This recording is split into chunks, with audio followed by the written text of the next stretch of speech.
Hi everyone, thank you so much for having me. It's so great to be back here at the Leeds LGBT Lit Fest, and it's so good to see all of you. So to introduce myself, my name is Yvy DeLuca. I am a trans Indian woman here in Manchester, and my pronouns are she and her.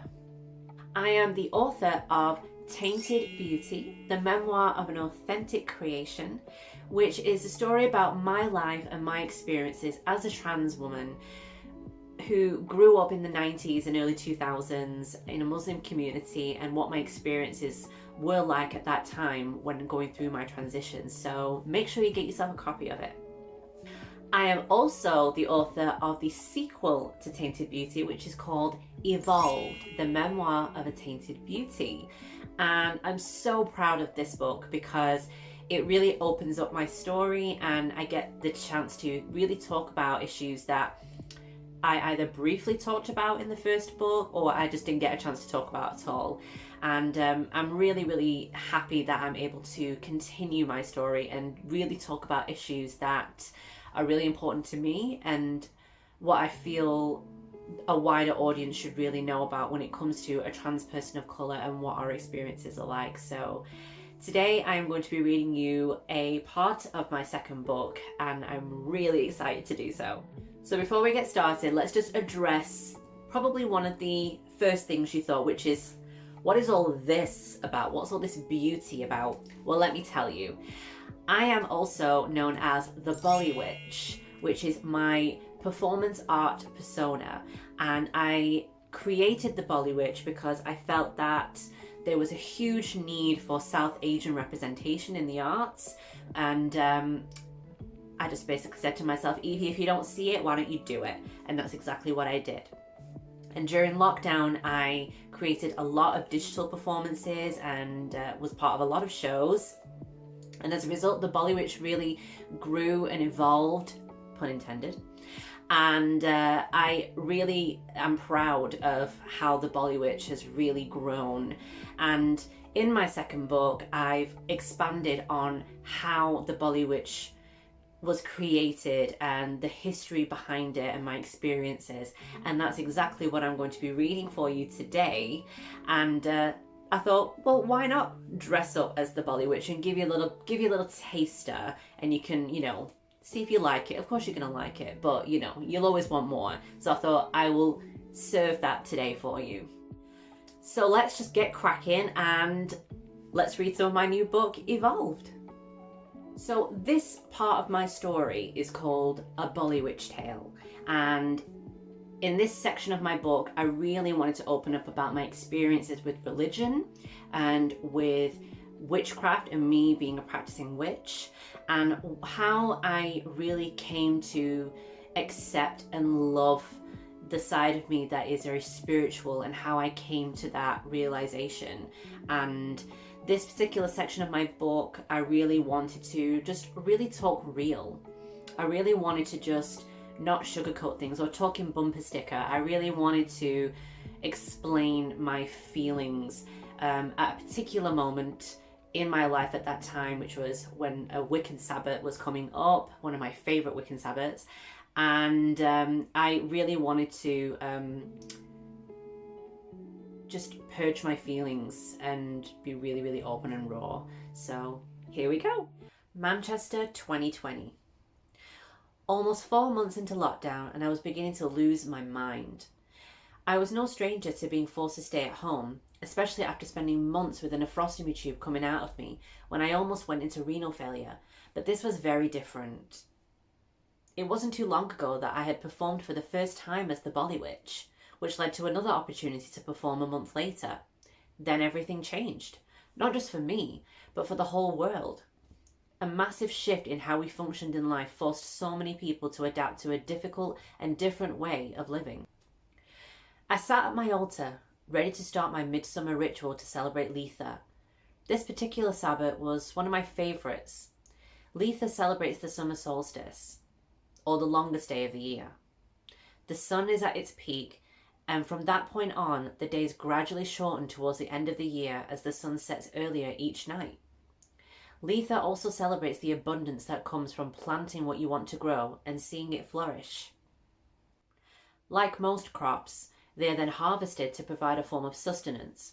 But before that, the summer solstice provides a moment to celebrate what we have manifested earlier on in the year. Yes, I am aware that can sound like a lot of gibberish, which was exactly what I thought when I started learning about Sabbats. But as I grew older, I came to appreciate what each Sabbat meant and how they all symbolise so many things that we can apply to our own lives. The Sabbats celebrate the constant cycle of energy that fuels our very existence without any discrimination. All the natural beauty in the world can be seen through this cycle, from the moon all the way down to the smallest creature. Everything has its purpose and takes its energy from the constant cycle that is around us every day. I like the thought of everything in life having its purpose. It provides an equilibrium that I appreciated. Nothing about being a witch made me feel as though I was better or worse than anybody else. I was simply paying attention to the energy around me and channeling it in a positive way. My version of religion, I guess, except I wasn't subscribing myself to the writings of a single book, but instead opening myself up to an acceptance that I was a spiritual being who was capable of seeing the world in a way that many choose not to. Being a witch and being queer flow together so beautifully. For as long as I could remember, I saw the world differently from everyone else around me. Even as a baby, I knew instinctively that my body, my thoughts, my everything was meant for more. The problem I had to struggle with as I grew older was the constant negativity from a society who attempted to stifle any attempt at flourishing. Religion then played a part in that, when I had to endure the preachings of family relatives, neighbours and friends who saw my attempts at being myself and wanted to put a stop to it because their religion told them to. Looking back, it pissed me off that I had to endure that, as I soon came to realise that it wasn't the religion, it was the people.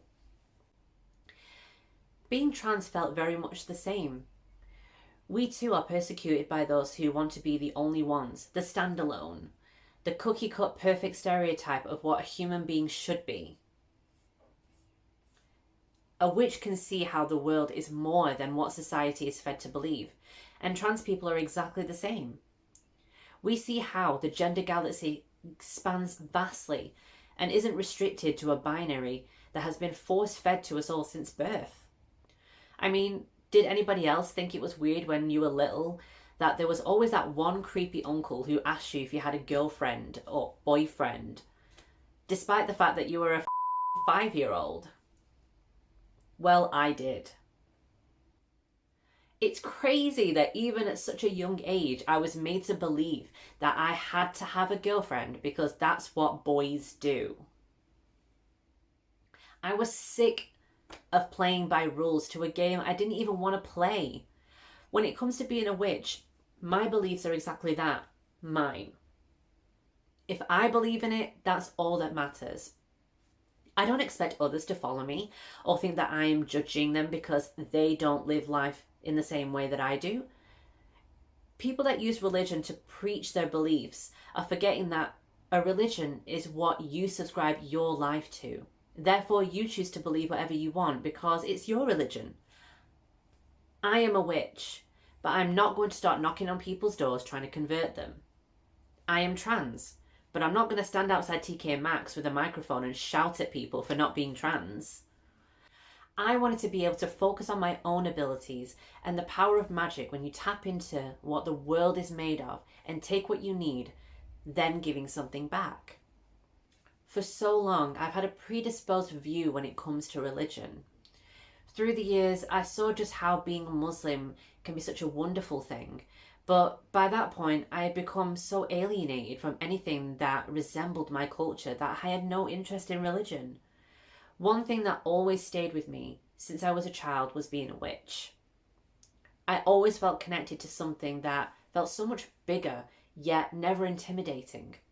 An energy that told me that my place in the world was needed and that I would somehow find my way through all the turmoil I was experiencing. Being a practicing witch can be clumsy and uncomfortable when you start out. Although watching every episode of Charmed in the 90s made rhyming couplets so much cooler when I sat at my makeshift altar in the front room. When I began my transition in my early 20s, Being a practicing witch took a back seat and I focused all my energy elsewhere.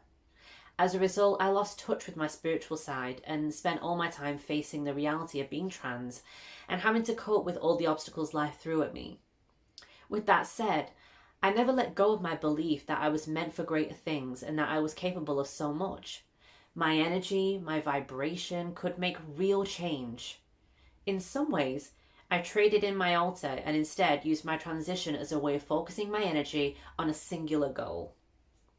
I never realized it at the time, but that in itself was magic. It was my magic to manifest my intention and allow it to grow into something that I can take forward. Such a process takes time and does not come easily. And like anything you plan, you don't know how exactly when and how it will grow. All you can do is give it the necessary attention and energy and watch what happens.